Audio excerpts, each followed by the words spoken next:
ನಾಡಿನ ಸಮಸ್ತ ಜನತೆಗೆ ಬಸವ ಜಯಂತಿಯ ಶುಭಾಶಯಗಳು. ಶುಭ ಕೋರುವವರು ಜಿಸಿ ಗೋವರ್ಧನ್, ಯುವ ಮುಖಂಡರು, ಅರಸೀಕೆರೆ.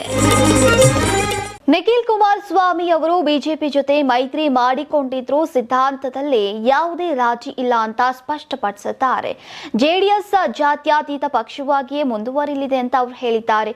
ಸುದ್ದಿಗಾರರೊಂದಿಗೆ ಮಾತನಾಡಿದಂತಹ ನಿಖಿಲ್ ಕುಮಾರಸ್ವಾಮಿ, ಜಾತ್ಯತೀತ ಜನತಾದಳ ಅನ್ನೋದು ಪಕ್ಷದ ಹೆಸರಿನಲ್ಲೇ ಇದೆ.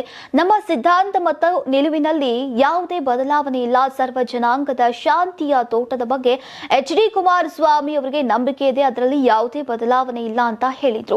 ಜೆಡಿಎಸ್ ಯಾವತ್ತಿಗೂ ಜಾತ್ಯತೀತ ಪಕ್ಷವಾಗಿಯೇ ಉಳಿದಿದೆ. ಧರ್ಮ, ಜಾತಿ, ಸಮುದಾಯಗಳ ಆಧಾರದಲ್ಲಿ ನಾವು ರಾಜಕಾರಣವನ್ನ ಮಾಡಲ್ಲ. ಎಲ್ಲವನ್ನ ಕೂಡ ಸಮಾನವಾಗಿ, ಸರಿಸಮಾನವಾಗಿಯೇ ನೋಡ್ತೀವಿ. ಈಗ ಮುಂದೆ ಕೂಡ ಅದೇ ರೀತಿ ಮುಂದುವರಿತೇವೆ. ನಾವು ಒಂದು ಪಕ್ಷದೊಂದಿಗೆ ಕೈ ಜೋಡಿಸುತ್ತೇವೆ ಹೊರತು ವಿಲೀನವಾಗಿಲ್ಲ. ಜೆಡಿಎಸ್ ಸ್ವತಂತ್ರ ರಾಜಕೀಯ ಪಕ್ಷ ಅಂತ ಅವರು ತಿಳಿಸಿದ್ರು. ಇದೇ ವೇಳೆ ಪಕ್ಷಕ್ಕೆ ಹೊಸ ಮುಖಗಳನ್ನ ಸೇರಿಸಿಕೊಳ್ಳುವಂತಹ ವಿಚಾರದ ಬಗ್ಗೆ ಕೂಡ ಪ್ರತಿಕ್ರಿಯಿಸಿದಂತಹ ನಿಖಿಲ್ ಕುಮಾರಸ್ವಾಮಿ, ಒಂದು ಸಿದ್ಧಾಂತದ ಮೇಲೆ ನಂಬಿಕೆಯನ್ನ ಇಟ್ಕೊಂಡು ಎಚ್.ಡಿ.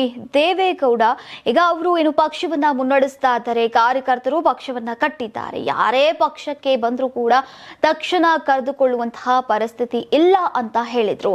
ಯಾರು ಪಕ್ಷವನ್ನ ಬಿಟ್ಟಿದ್ದಾರೆ, ಯಾವ ಕಾರಣಕ್ಕೆ ಬಿಟ್ಟಿದ್ದಾರೆ, ಹೊರಡುವ ವೇಳೆ ಏನ್ ಮಾತನಾಡಿದ್ದಾರೆ ಅನ್ನೋದನ್ನ ಪರಿಗಣಿಸಿ ಪಕ್ಷದ ವರಿಷ್ಠರು ಅಂತಿಮ ನಿರ್ಧಾರವನ್ನ ಕೈಗೊಳ್ಳಲಿದ್ದಾರೆ ಅಂತ ಹೇಳಿದ್ರು.